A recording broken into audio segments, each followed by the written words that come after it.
I've got some sketchbooks here if you want to have a look at them at some stage. There's some more, some imagery here of other things which I haven't got on the slide, but which is quite of people and forms which I've done. Here's a piece of work which I did for a school, and it's called Salsa. Okay, and it represents two people salsa dancing. Okay, and yes, it's 12 foot high. That's their face. You see those? I know it's a little bit kind of difficult for you to see those. Okay, and that was made from this particular model here. Okay. And wood. And wood. And you assembled the kind of... I did this, and I made those myself. Okay. And there's another piece here of a female playing a saxophone. This was from a grammar school up north. Okay, you can see that. So that again is all reclaimed wood, and here is the little model I made for that too. So it's starting off, and sometimes you see I don't really know what I'm doing. I haven't got a clue what I'm doing, and when I start throwing some bits of wood together, okay, it comes. Just as you were using your cutouts today, your bits of paper, putting those together. Okay, gives you ideas. It's the same process. So that's those ones. And here is another little maquette, what they call a wall relief. Okay, can you all see that? Just made out of old cardboard, bits of wood. And it's got two pupils sitting at a desk. Okay, you've got chimneys, you've got viaducts, you've got grass, you've got rainbows, you've got birds, you've got flowers. And they are, I think it's, yes, here it is. I know it's a little bit tricky to actually see this, but that's the actual real one, which is on this wall here. By all means, afterwards you can come and have a look at these books. Okay, so you can see that. And, oh, while we're on the same page, there's some birds, some little mobiles, which are made quite like birds. They're great fun to do that.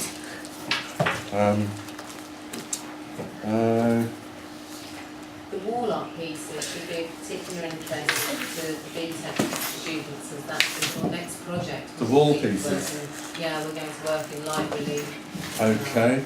Well, here's some wooden wall pieces here. Okay, can you see that? And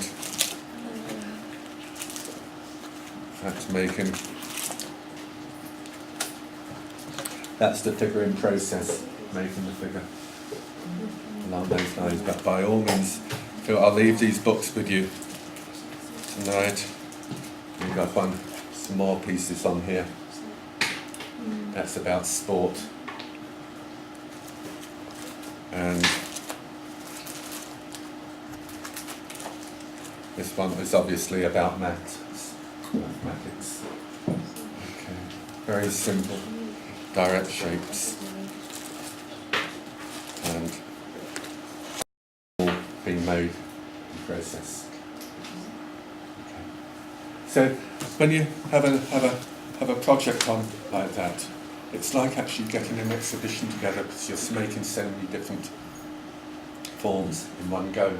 And it was lovely. I loved that. I thoroughly enjoyed that way of working. It wasn't just a one-off. There was a whole series of one-offs coming out of here. And this one here was the creative arts department. So I had somebody playing the piano, had the scores and music, but I wanted to get away from the traditional symbolism of musical notes, and I had, again, birds. I had birds flying off here, actually represent notes and creativity.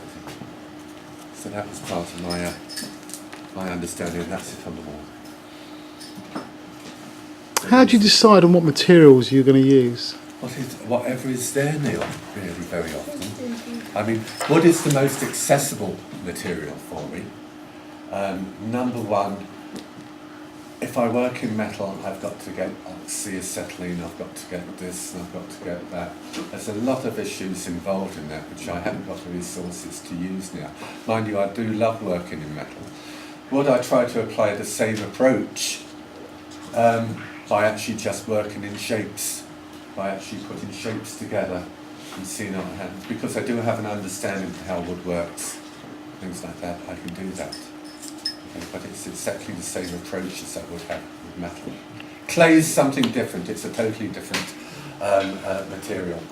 Clay is something much more organic, if you like. You can form it, you can get a lump of clay, you can push it about and it's changed. And if you're not careful, it'll collapse. It has so many different qualities to it. But it has also incredibly good positive qualities that you can use. Again, you know, I'm always thinking about things. I'm thinking about actually producing a whole series of portraits in clay. I haven't done that for a long time. I used to teach head modelling years ago, you know, actually portrait modelling. But it's something which I personally have never taken up myself for a long time. And I'd like to go back to that sort of traditional working. And it's you know, quite very therapeutic just working with clay. Lovely thing.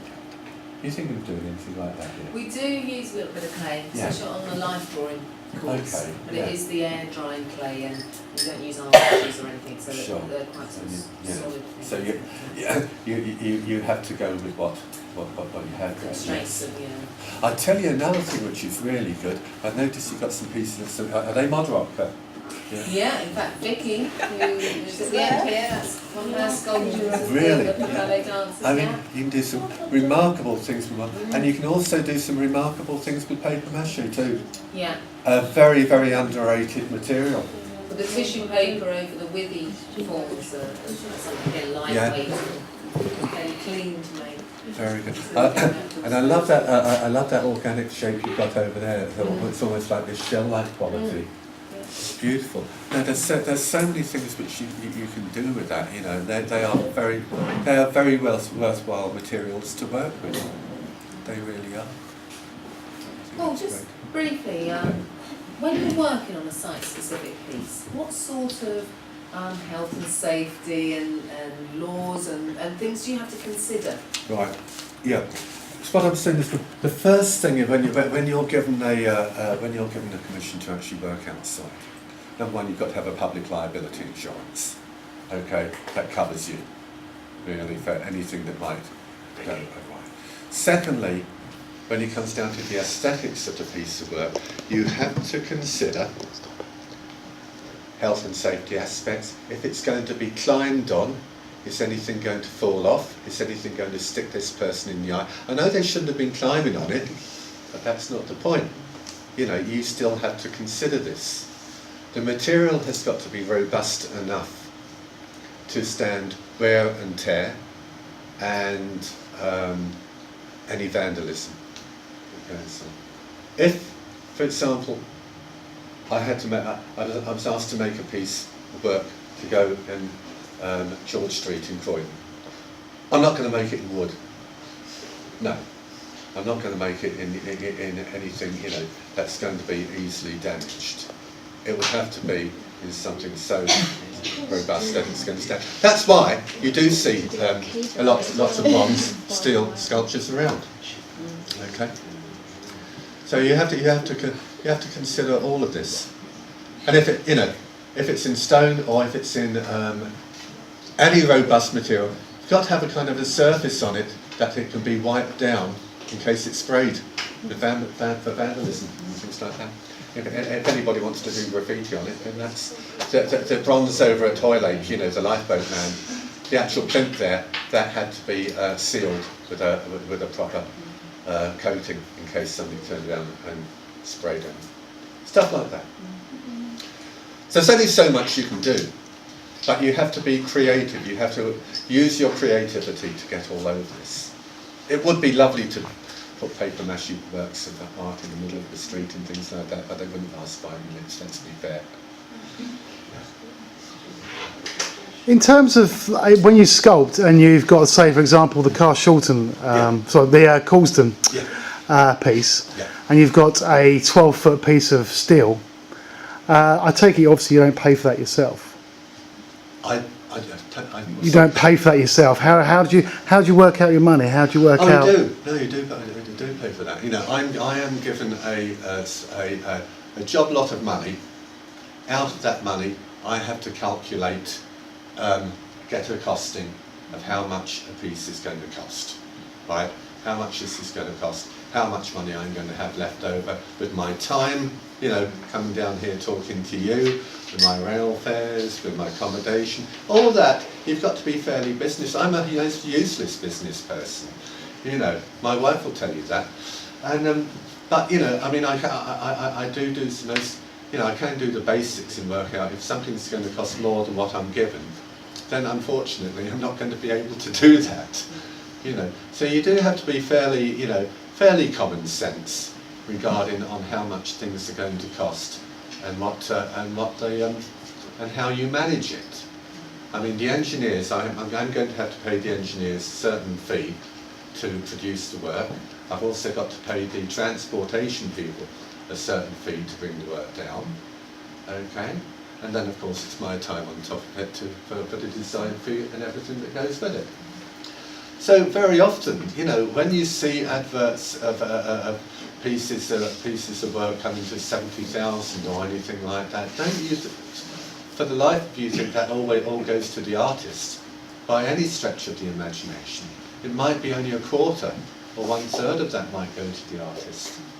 Okay, so much is involved in time and materials, and all that goes with it, foundations to be built, the whole lot. It's not.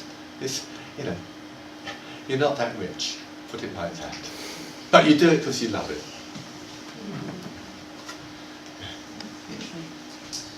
Any more questions?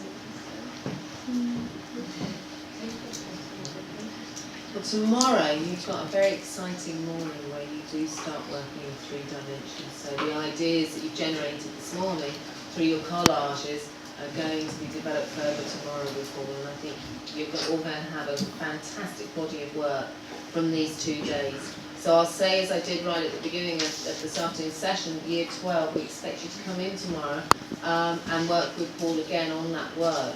We're going to leave 209 set up, so the room next door set up with all the materials and everything there. And then Paul will be around sort of towards lunchtime as well for further work.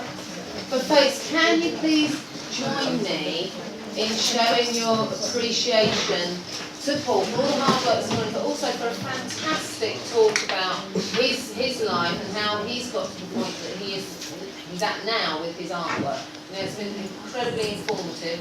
When we write this up, it's fantastic evidence, again through your professional practice folders, but what a great inspiration to you as young artists. And I know a lot of you are interested in sculpture. It's given you an absolutely invaluable insight today. So if you can join me in a round of applause.